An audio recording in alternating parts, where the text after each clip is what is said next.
You too. What's good with it, y'all? What's good with it again, man? What's with it? With it? What's with it? With it? Eli just left. He seen me turn the camera on, so he ran.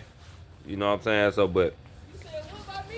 oh Lord, I said you ran because I turned the camera on. Oh no, no, we're over here shaking like a stripper. No. Oh, she's shaking. Yeah, it is kind of cold out here. Go ahead. All right. Yeah, y'all. He had to take the puppy in the house. The puppy shaking like a stripper. Hello. So he gonna take it in the house. But in the meantime, in between times, you know how I do it. I'm gonna go ahead and jump straight off into it off the diving board. Alright. Now, I just thought of this topic right when I set this tripod up so I can talk to y'all. Yeah, I just asked God for a topic and he just dropped it down on me. And what I'm finna talk to y'all about, he told me is I hope I can clarify this enough to y'all because it just dropped to me. But it's dealing with your spirit and your money. Spirit and money. I think of a title after this. I'm gonna ask God to give me something. But the topic is your spirit and money. And we're gonna dive a little bit deeper into that. Oh yeah, I got you. I got you. All right, check this out. Check this out. Imagine you driving a car with the pedal to the metal, going 185, 100. You know what I'm saying? You hitting 90, something like that. And you going down the road, but you're not checking nothing. You're not looking in your rear view. You're not checking your side. You're not checking nothing. And before you know it, you crash. You know what I'm saying? Like you wrecked the car.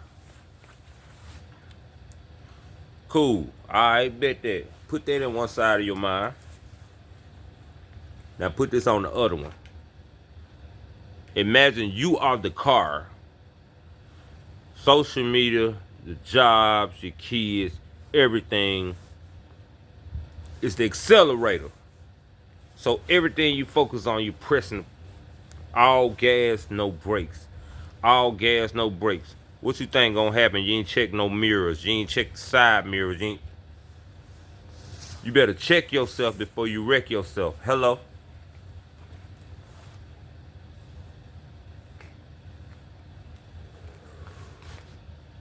We gotta check ourselves before I wreck ourselves. Let's go a level deeper. Let's go downstairs. Let's go a level deeper on that. I'm gonna use me, my job and stuff as a first example, first personal example. And I'm speaking from soul. I'm speaking from heart. I'm passionate about this. You know what I'm saying? It's coming through me. So when I lost my job, when my position was eliminated, you talk to everybody and all they tell you, well, you got to get a job. You got to, all right, cool, I got you. I got you. I mean, I know that. I'm trying, but I got you. So you put the pedal to the metal on the applications. I don't know what y'all been doing lately. Y'all folks have been working a long time, but when I lost my job about almost a year ago, I found out the job market is not the same.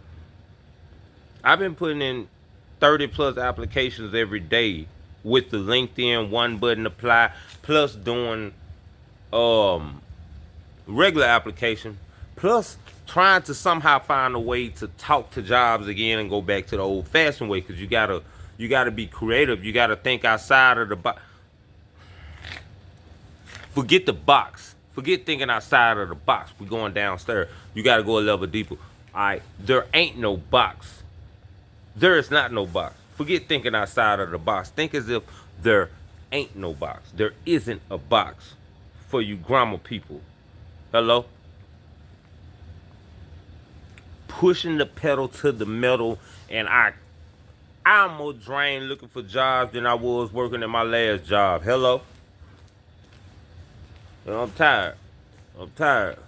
And I can't even ask nobody why I ain't get the job. So, I've been putting the pedal to the metal, and my spirit hit me and told me it was tired. So what you're doing, yeah, we gotta pay the bills, we gotta do all this, and we create this. I need to take care of my kids and half the things we're doing for our kids is their wants, not their needs anyway. So we have created in our mind that we gotta, whether we know it or not, work forever to take care of our kids.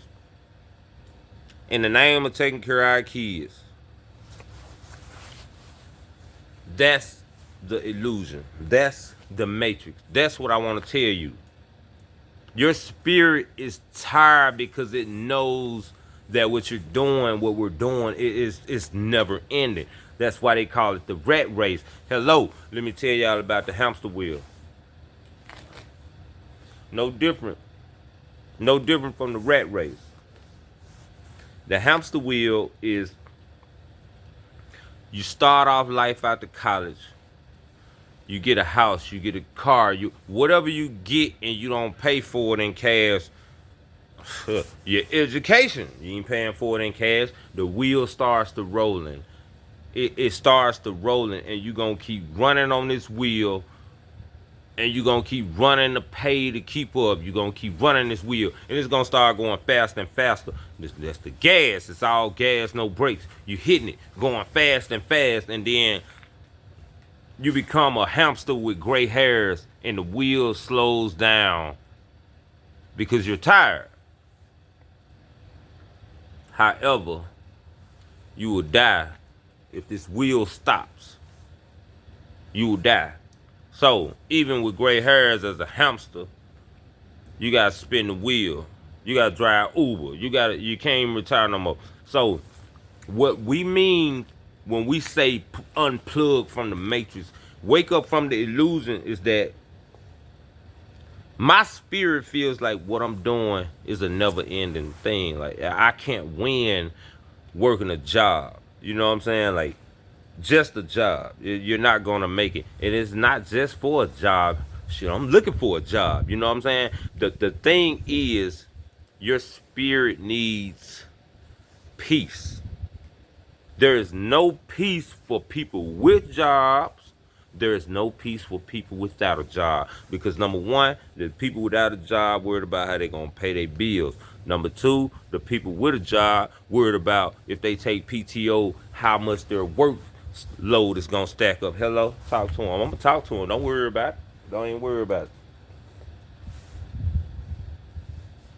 Ain't no peace. Peace of mind is the new wealth when you break the programming. You want to know why God doesn't look at money and all that, and you can't bring that into heaven with you? You ever wonder that? Why God doesn't look at that? Yet we leave our kids, we chase that. And we're made in the image of our God. If our God doesn't chase money, why do we? It's because he told us, God told us, we are fighting principalities, not flesh. So we're fighting illusions and sorceries and black magic and witchcraft and all that. You know, so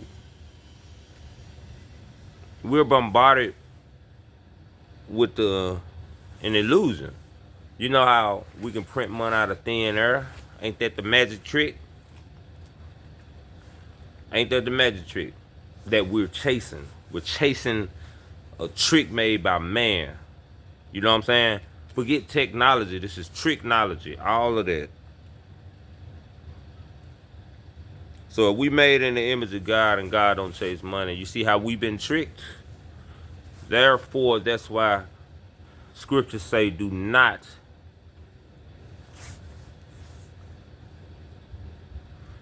be conformed to this world. Be transformed by the renewal of your spirit. I think that's how it went. Because God is not conformed to this world. He don't look what you got on the outside. He looks what's in. He looks what's within. You know, the one thing that a homeless person, I wouldn't say that, but it's based on why homeless people, I've seen more homeless people that are happy than I've seen people at my job who make money and still not happy. So if we wasn't programmed, common sense would let us know that it's not about the money. Because how's he or she out here under the bridge and still happy? You know, we need to check inside of our souls because we are filling up our financial account at the expense of draining our spiritual account. What good is all that when this is dead? We are spiritual beings having a human experience. So we need to chase the human. I mean, we need to chase the inner and take care of the soul before we put the gas on the all gas on for the outside world. Hello. That's all I wanted to talk to y'all about tonight. Thank you, God, for talking to me about it. I love you. Louise. Louise, my queen, I love you. I got him. I got him. All right, y'all be safe. I'll be back with another one.